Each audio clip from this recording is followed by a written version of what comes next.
Efésios capítulo 4, diz a palavra de Deus: E não entristeçais o Espírito de Deus, no qual fosteis selados para o dia da redenção.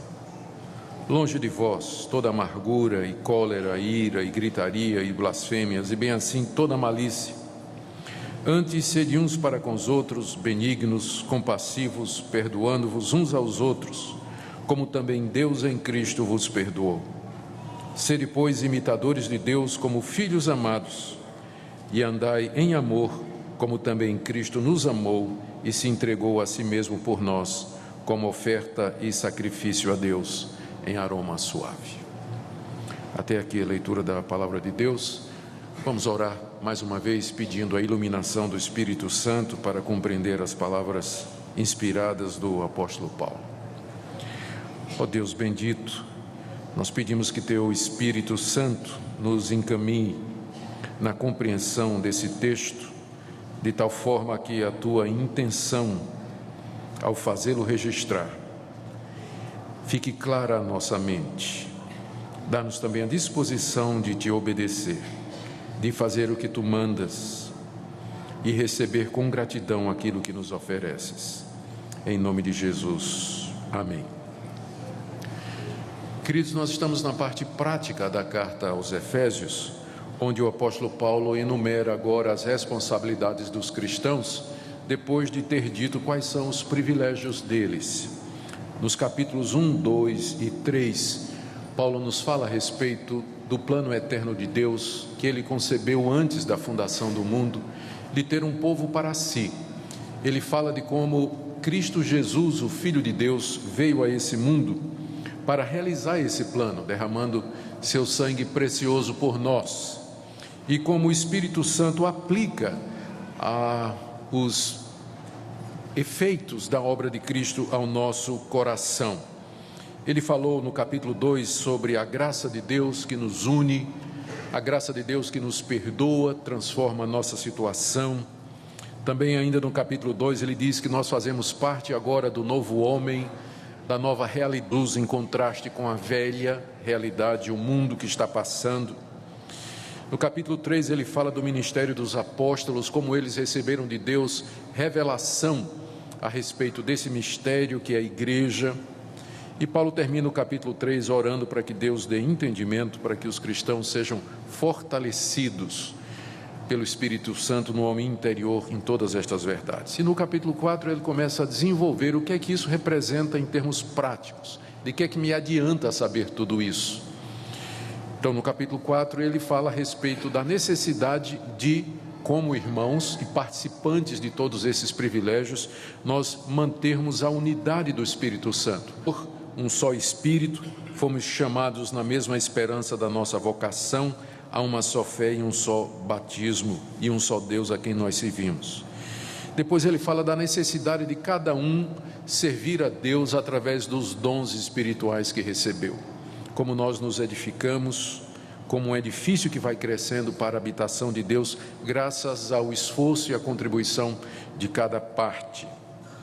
No verso 17 do capítulo 4, e nós estamos chegando agora na passagem que nós lemos, Paulo fala da necessidade de viver uma vida santa, uma vida que seja digna de todos esses privilégios que Deus nos deu. Deus nos amou, Ele nos elegeu, Ele nos predestinou para Ele, Cristo morreu pelos nossos pecados, Deus nos deu bênçãos espirituais. Em gratidão a Deus nós devemos viver de uma certa maneira, de uma maneira digna disso que Deus nos fez. Enquanto isso, o mundo continua nos seus pecados, o mundo continua ignorando a Deus na dureza do coração, nas trevas da consciência, no desconhecimento total do plano de Deus, caminhando para a destruição e a condenação que seus pecados merecem. Nós poderíamos estar entre eles, mas Deus nos chamou pelo Evangelho e nos deu o privilégio de sermos seus filhos, e agora nós devemos andar de maneira digna disso. Não para que nós sejamos salvos, mas porque já fomos. Devemos manifestar isso no nosso andar. Paulo explica a partir do verso 17 do capítulo 4, o que é que isso representa em termos práticos. Ele usa aquela figura do trocar de roupa, que eu já mencionei nos 2 sermões anteriores. Nós temos que diariamente nos despir do velho homem como quem tira uma roupa suja, nos renovar no espírito do nosso entendimento e nos vestir de Cristo. Então, são 2 passos que nós temos que tomar diariamente: dizer não para a natureza antiga, dizer não para o pecado, nos renovar espiritualmente e dizer sim para Cristo, nos revestir das virtudes cristãs. São 2 passos.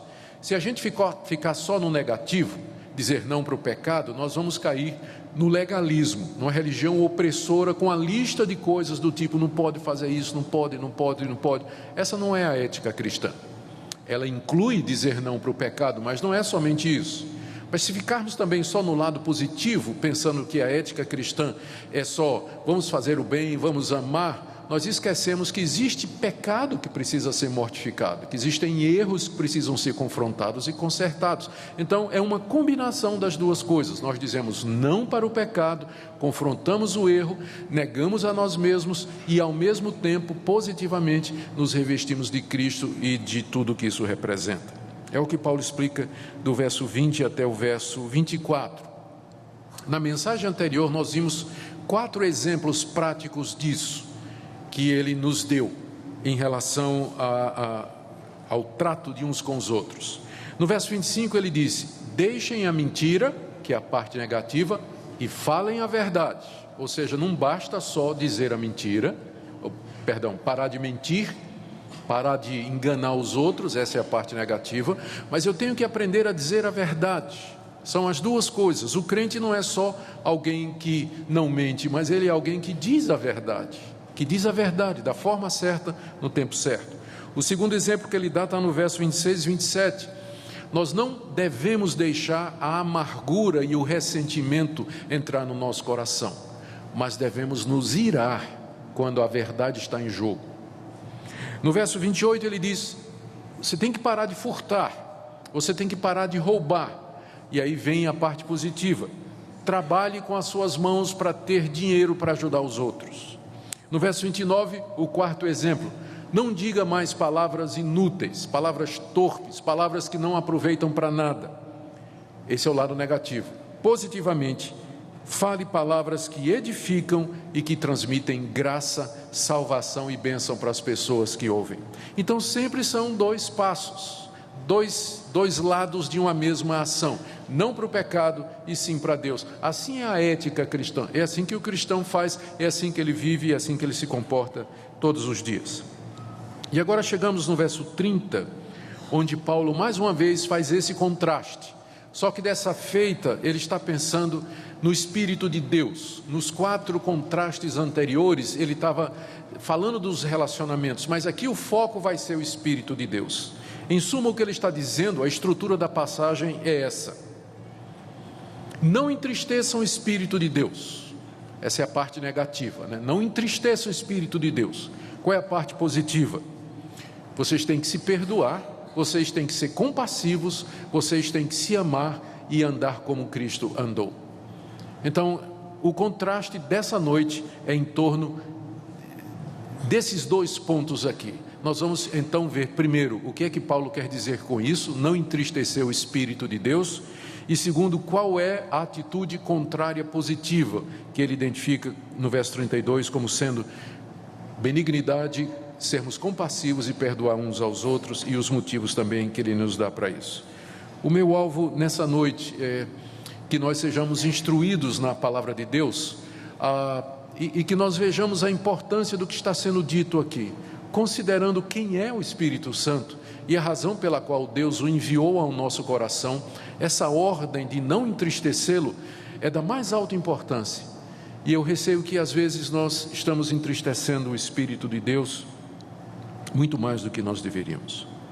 Vamos começar então com o verso 30, onde Paulo diz: não entristeçais o Espírito de Deus, no qual fostes selados para o dia da redenção. Vamos começar então nos lembrando de quem é o Espírito de Deus. É evidente que ele é um ser pessoal, porque você não entristece uma força. O Espírito Santo não é uma eletricidade que vem de Deus, não é um campo magnético que vem de Deus, não é um fluido, uma nuvem, um gás, um líquido que vem do céu, porque essas coisas são coisas, elas não se entristecem. Quando Paulo diz não entristeça o Espírito de Deus, é óbvio que está implícito que o Espírito de Deus tem pessoalidade.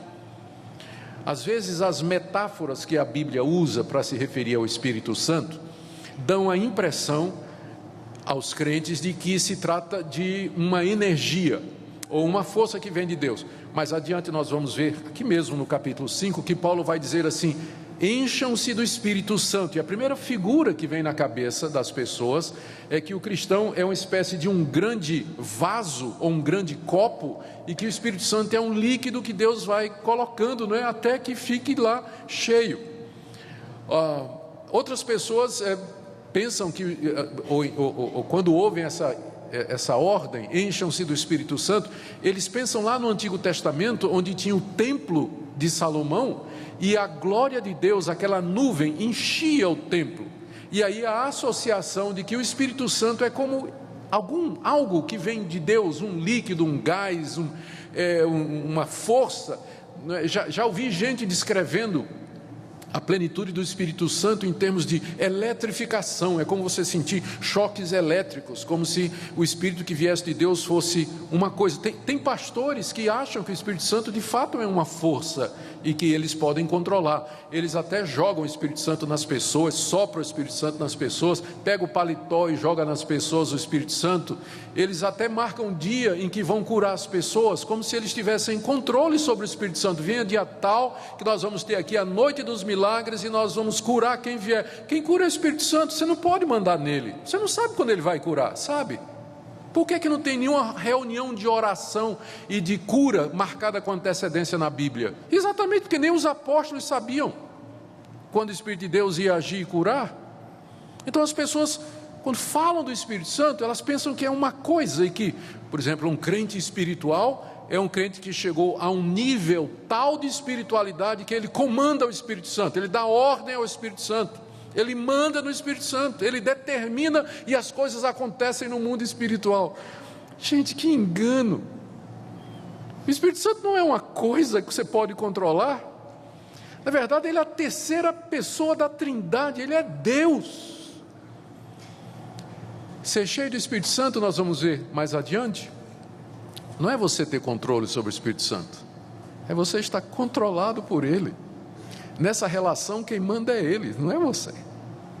Não é você. Então quando Paulo diz não entristeça o Espírito Santo, está óbvio que Paulo está se referindo ao Espírito de Deus como uma pessoa.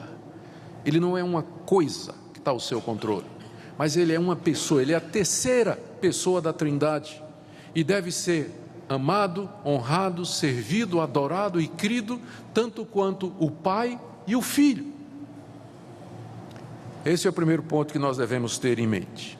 Segunda coisa que Paulo nos diz aqui é que ele é o Espírito de Deus, o que significa simplesmente que ele é enviado da parte de Deus, é Deus quem o manda, é Deus quem o envia a nós, é Deus quem, juntamente com o Filho, Deus Pai e Deus Filho, dizem ao Espírito de Deus que ele venha até nós e que habite até nós. É nesse sentido que ele é chamado Espírito de Deus. Terceira coisa que você tem que observar aqui, estamos primeiro tentando entender quem é o Espírito Santo, é que Paulo fala aqui de que nele nós somos selados para o dia da redenção. Eu penso que essa frase aqui é totalmente determinativa de tudo mais que vem em seguida, para que nós possamos compreender. A Bíblia fala do dia da redenção. Esse é o dia em que Jesus Cristo voltará. E quando ele vier, ele vai restaurar todas as coisas, ele vai redimir o seu povo do estado de corrupção e cativeiro em que se encontra agora, ele vai redimir a criação que está afetada pelo pecado, e ele vai introduzir o mundo vindouro, o novo céu e a nova terra, onde habita a justiça. Na carta que escreveu aos Romanos, no capítulo 8, o apóstolo Paulo fala da criação agora, e nós como parte da criação, como gemendo, sofrendo por causa do pecado que nos afetou, que nos escravizou, que nos marcou, que nos corrompeu e corrompeu toda a criação, a ordem das coisas, a paz do universo, o equilíbrio de todas as coisas. Tudo isso foi corrompido pelo pecado, mas há um dia da redenção, O mundo não vai ser redimido pela ONU, não vai ser redimido por um governo de um líder mundial. A humanidade nunca vai conseguir redimir o mundo. Por mais que os ecologistas, os membros do Greenpeace tentem salvar o nosso planeta com todas as medidas, não serão eles que vão redimir o mundo. O mundo aguarda um dia da redenção, e quem vai trazer essa redenção é Deus, escatologicamente, apocalipticamente, sobrenaturalmente. Um dia quando Cristo vier, uma segunda vez, em glória e em poder, para esmagar o último inimigo que é a morte, e instalar finalmente o seu reino de paz.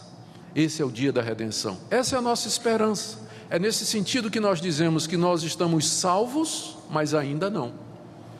Nós estamos salvos da culpa do nosso pecado, mas eu continuo um pecador. Eu continuo morrendo, eu vou morrer. Eu fico doente, eu quebro o braço. Você também fica doente. E você vai morrer também. Há pessoas aqui que estão sofrendo muito com doença. Nós estamos salvos, mas ainda o dia da redenção não chegou. A redenção se aproxima.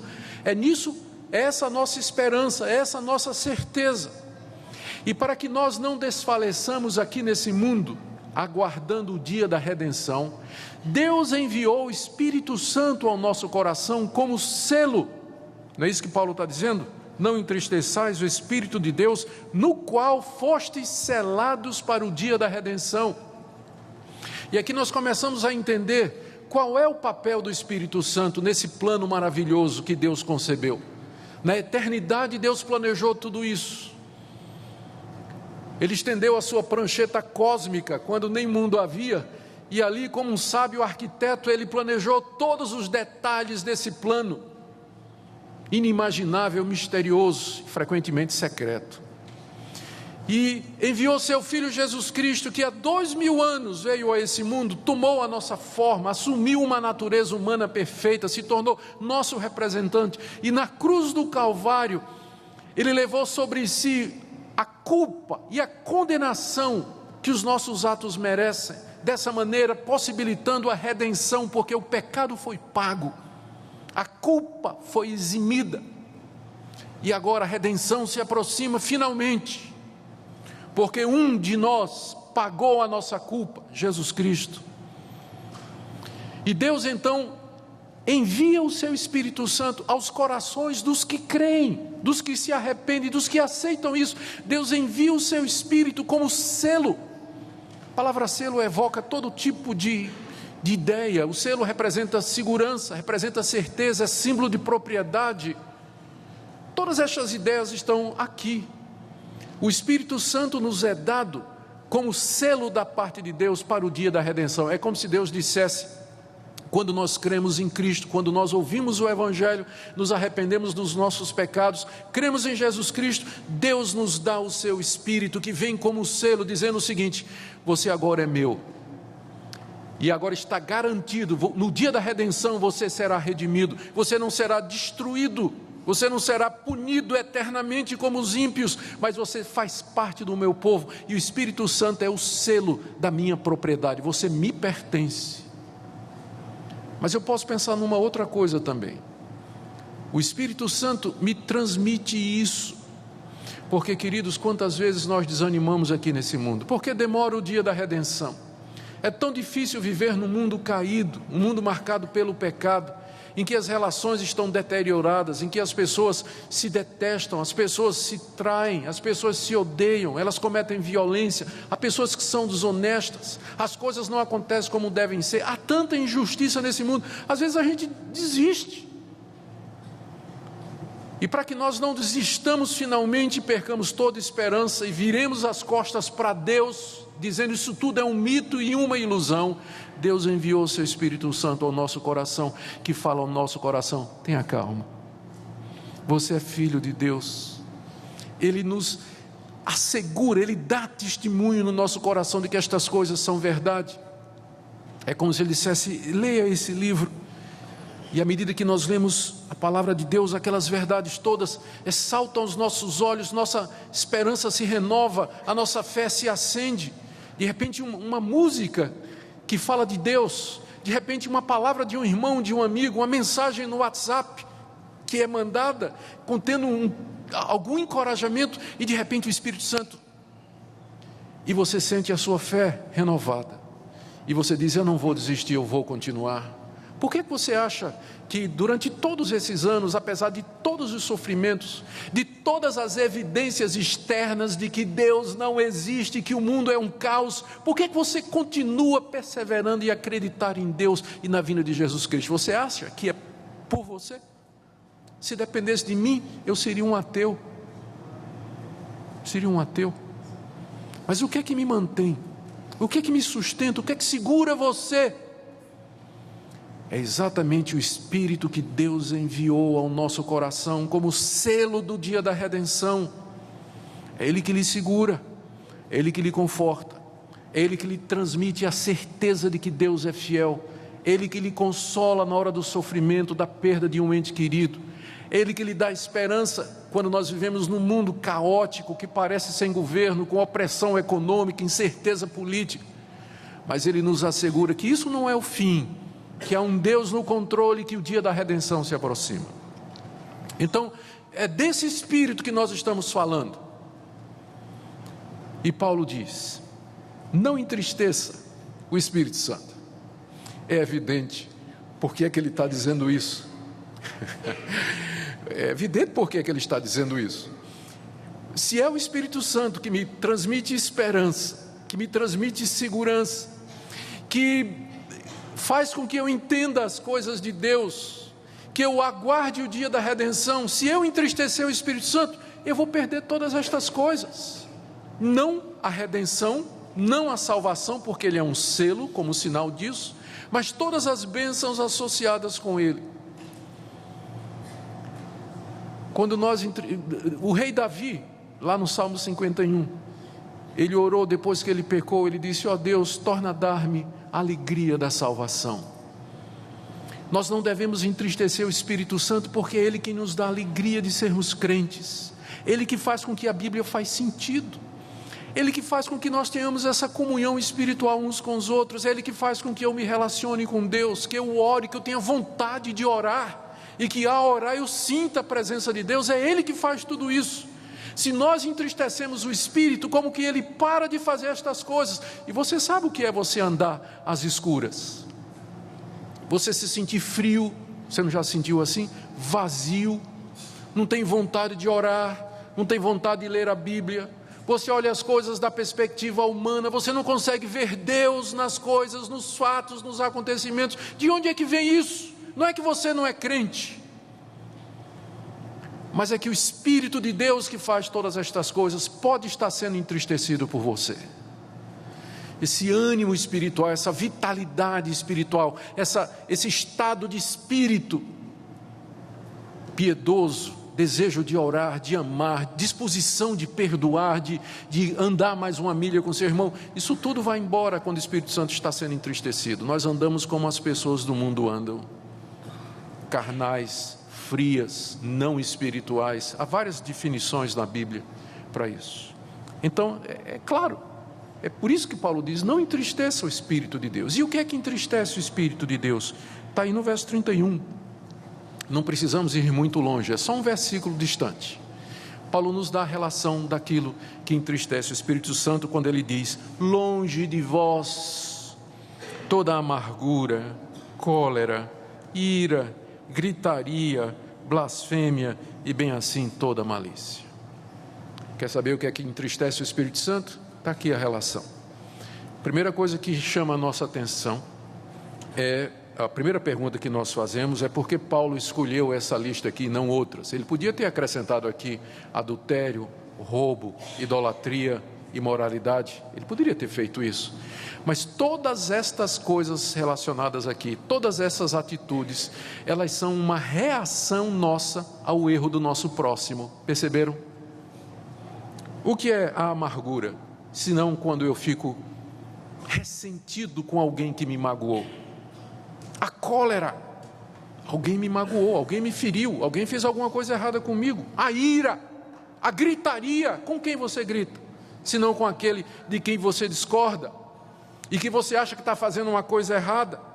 Blasfêmia, que significa falar mal. Não pense que é só blasfêmia. Blasfêmia tem só um sentido religioso com relação a Deus, como blasfêmia contra o Espírito Santo. Blasfemar na Bíblia significa falar mal. Falar mal, você fala mal de quem? Malícia, esperteza pecaminosa no trato. Todas estas atitudes aqui são reações pecaminosas que você toma quando você discorda de alguém. E por que Paulo escolheu essa lista? É porque o Espírito Santo é o selo para o dia da redenção, o dia da restauração de todas as coisas, quando finalmente nós seremos irmãos, quando não haverá mais nada entre nós, nós poderemos amar livremente. Quando o perdão será completo, que não vai haver absolutamente nada entre você e seu irmão. É isso que caracteriza o reino de Deus. Não foi isso que pôs tudo a perder lá no paraíso? Quando Adão desobedeceu a Deus juntamente com sua esposa. Eles primeiro quebraram o relacionamento com Deus, depois quebraram o relacionamento entre si. Adão disse: foi a mulher que o Senhor me deu, a culpa é dela. Já se separaram e começaram a sentir vergonha um dos outros. Quando a Bíblia fala do dia da redenção, ela tem em foco exatamente isso, o reatamento da comunhão, da unidade da raça, amizade verdadeira, amor verdadeiro. É por isso que eu sei que todos os pecados entristecem o Espírito Santo, mas nenhum pecado entristece tanto o Espírito Santo como estes aqui, porque vão contra a missão dele, a natureza dele. É quando você reage contra o seu irmão, primeiro, com amargura, com cólera, com ira, com gritaria, blasfêmia e toda malícia. Nós nos relacionamos com tanta gente, não é verdade? E nós não somos perfeitos. Com certeza você, hoje à noite, nesse momento, está pensando em alguém que disse alguma coisa errada contra você, ou que fez alguma coisa errada contra você, ou de quem você discorda. Você entristece o Espírito Santo quando você reage a essa pessoa com cólera, com ira, com gritaria, com ressentimento, com amargura. As pessoas guardam, elas se separam, crente para de falar com o outro, crente que não quer nem ver a cara do outro, que diz assim: não, eu não odeio, mas também não amo. Ué, mas o oposto de ódio do amor na Bíblia é ódio. Você não tem neutralidade, ou você odeia ou você ama. Não tem neutralidade aqui, a indiferença é ódio, não é isso? Você simplesmente não sinto nada, é ódio. E pensar que nas igrejas há pessoas assim, no casamento, marido e mulher, mulher ressentida, amargurada, marido que grita com a mulher, que explode com raiva contra a mulher. É por isso que eu anseio pelo dia da redenção, quando não vai ter mais isso, quando não haverá nenhuma dessas coisas. Para entristecer o Espírito Santo, você não precisa ser adúltero, você não precisa ser um ladrão de banco, um traficante de drogas, pedófilo. Não, basta fazer isso aqui e você está entristecendo o Espírito de Deus, no qual você foi selado para o dia da redenção. E os efeitos não é à toa, não é à toa que os efeitos aparecem na vida das pessoas que fazem isso. Não tem interesse em ler a palavra, não tem interesse em orar, não tem interesse em chamar a esposa e dizer: querida, vamos conversar as nossas diferenças, vamos ajoelhar ao lado da cama, confessar a Deus os nossos pecados, reatar nosso relacionamento. Não tem interesse em chamar o irmão de quem discorda e dizer: eu quero pedir perdão pela minha atitude, pela minha gritaria, pela minha ira, pela minha raiva, quero me reconciliar com você. Afinal, nós ambos aguardamos o dia da redenção. Tudo isso entristece o Espírito de Deus quando não é feito. Qual deve ser a atitude contrária? Está no verso 32, introduzido pela palavra antes. Ou seja, em vez disso, ou seja, em vez da amargura, cólera, ira, gritaria, blasfêmia e toda malícia, em vez disso, aí vem 3 atitudes que Paulo coloca. Lembrando do esquema dele: não para o pecado, sim para Deus. Nós vimos o que é que nós não devemos fazer. Agora, o que é que devemos fazer então, nesse contexto de relacionamentos? 32. Antes, sede uns para com os outros benignos, compassivos, perdoando-vos uns aos outros. Essa é a vida do universo redimido. É assim que será: benignidade, compaixão e perdão completo. É isso que nós temos de fazer. Não entristecer o Espírito de Deus, mas em vez disso, não entristecer o Espírito com essa atitude de ira, gritaria, cólera, malícia e blasfêmia. Não. Mas o que fazer quando uma pessoa me ofende? O que fazer quando uma pessoa me trata mal? Eu tenho que ser benigno com a pessoa, significa ser bondoso com ela. Eu tenho que ser compassivo, é o termo que ele usa aqui, que é a mesma coisa de misericordioso, dar o crédito do amor. De repente a pessoa disse isso, mas ela não quis dizer isso. De repente ela falou aquilo, mas ela talvez não sabia de todos os fatos. Talvez ela falou aquilo, mas ela estava só repetindo alguma coisa que disse. Ou talvez eu não entendi direito. Então, a compaixão, ela favorece o culpado. E dá ao culpado uma chance. A gritaria não, a ira não, já pronuncia o julgamento e executa. Mas a compaixão, ela quer dar uma oportunidade para resolver. E de repente, a gente vai ouvir a pessoa e diz: não, eu nunca quis dizer isso, você me entendeu mal. O que na verdade eu disse foi: me perdoa, eu tinha entendido mal. Então a pessoa vai dizer: eu de fato disse isso, mas eu estou vendo que eu estou errado, eu peço que você me perdoe. A compaixão provoca isso. Em seguida o perdão, perdoando-vos uns aos outros. Queridos, nós somos selados no mesmo Espírito para o dia da redenção. A necessidade de perdão entre nós, para aqueles que nos ofenderam. A resposta não é gritaria, ira, cólera, amargura, ódio silencioso e ressentimento oculto no coração, mas é perdão. E Paulo nos dá dois motivos aqui, como ele sempre faz quando faz esse contraste, essa comparação. Ele dá dois motivos para que nós sejamos benignos, compassivos e perdoando uns aos outros. O primeiro está no final do verso 32, ele diz: perdoai-vos uns aos outros, como também Deus em Cristo vos perdoou. Você quer um motivo para perdoar a pessoa que lhe ofendeu, que lhe magoou, que está errada, que lhe maltratou, tirou o seu direito, violentou, machucou? O primeiro é que Deus já lhe perdoou. Jesus contou uma parábola que é muito conhecida, de um homem que devia R$1 milhão ao rei, não tinha como pagar, o rei mandou prender, e ia tirar tudo que tinha dele e colocar à venda a mulher e os filhos, e o cidadão ia ser preso. Esse homem se humilhou diante do rei e disse: por favor, me dá uma oportunidade, eu prometo que eu te pagarei tudo. O rei ficou com tanta pena daquele súdito que disse: você não precisa pagar mais nada, você está perdoado.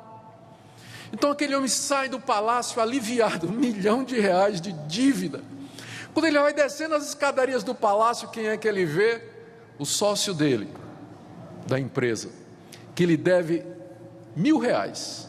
Ele pega o Joaquim pelo pescoço e diz: lembra aqueles R$1.000 que você está me devendo? Paga agora, senão eu vou te processar. Aí a turma lá do palácio, que estava vendo aquela confusão, diz: rei, aquele cidadão que o senhor perdoou R$1 milhão, ele está enforcando lá o sócio dele, lá que está devendo R$1.000. Aí o rei chama o cidadão e disse: servo ingrato, eu te perdoei R$1 milhão, você não devia ter compaixão do seu colega que te devia R$1.000? É o que Paulo está fazendo aqui. Você tem que perdoar, porque Deus já lhe perdoou. O que Deus perdoou a você é mais do que qualquer coisa que qualquer ser humano tenha lhe feito. Qualquer perdão que você libere para uma pessoa sempre vai ser 1.000 comparado a R$1 milhão que Deus lhe perdoou pelas suas iniquidades e pelos seus pecados. Então por que você retém amargura, raiva no coração, se você já foi perdoado por Deus? Não é à toa que Jesus, na oração do Pai Nosso, ele disse assim, que nós devemos orar: perdoa-nos as nossas dívidas, como nós perdoamos aos nossos devedores. Como se Jesus dissesse: Deus não vai lhe perdoar se você não perdoar os outros. Ele não vai. A motivação é essa: você tem que perdoar, porque Deus também nos perdoou. Verso 1 do capítulo 5, na mesma linha: sede, pois, imitadores de Deus, como filhos amados. Imitem a Deus nisso. Ele perdoou vocês. Vocês são filhos amados de Deus. Imitem a Deus nesse ponto, e não o mundo. E não o mundo que vai lá na internet, quando se sente ofendido, escreve cobra, lagarto, gato e cachorro dos inimigos. Eu já li tanta coisa na internet. Venho por meio dessa declarar que eu odeio fulano de tal. O canalha fez isso, fez isso, fez isso. E o cara tem 10 seguidores, né? Venho ao mundo declarar que tal. Tem 10 pessoas que vão ler aquilo. Não, nós somos filhos de Deus e vamos imitar o nosso Pai. Segunda razão que Paulo dá, está no verso 2: andai em amor, como também Cristo nos amou e se entregou a si mesmo por nós, como oferta e sacrifício a Deus em aroma suave. Cristo nos amou e Ele se deu por nós na cruz, sofreu em nosso lugar, pagou os nossos pecados. Se nós somos discípulos do crucificado, devemos também andar em amor e nos entregar pelos nossos irmãos. Nós vamos participar da ceia do Senhor em seguida. E eu queria que você nessa noite fizesse uma reflexão. O apóstolo Paulo diz: examine-se o homem a si mesmo, e assim participe do pão e tome do cálice. Eu queria que nessa noite você tomasse uma decisão diante de Deus, dissesse assim: Deus, eu quero ser cheio do Espírito Santo, eu quero ser cheio do Espírito, guiado pelo Espírito, iluminado por Ele. Eu quero ter plena certeza da minha redenção. Eu quero ter comunhão contigo, eu quero ter gosto em ler a Bíblia, eu quero ter vontade de orar outra vez. E eu sei o que é que está entristecendo o Espírito. Eu espero que Deus traga à sua mente o rostinho daquela pessoa, à sua mente nessa noite. E você diga: Deus, eu diante de Ti, eu tomo o compromisso de que eu vou me reconciliar. Talvez eu tenha que falar com meu marido, talvez tenha que falar com minha esposa, talvez tenha que falar com os meus filhos, talvez tenha que falar com os meus colegas, meus irmãos aqui na igreja. Não importa, eu não quero mais entristecer o Espírito, mas eu quero liberar esse mesmo perdão que eu recebi milhões de vezes mais da Tua parte. E feito esse compromisso, eu queria que você participasse da ceia do Senhor nessa noite. Você tomasse o pão e o cálice, lembrando de que Cristo, isso é um símbolo de que Cristo se ofereceu por nós a Deus, como diz Paulo no verso 2, em oferta e sacrifício, em aroma suave, agradável a Deus. É isso que nós celebramos na ceia do Senhor. Participemos então, que essa seja uma noite de reconciliação e de comunhão com Deus.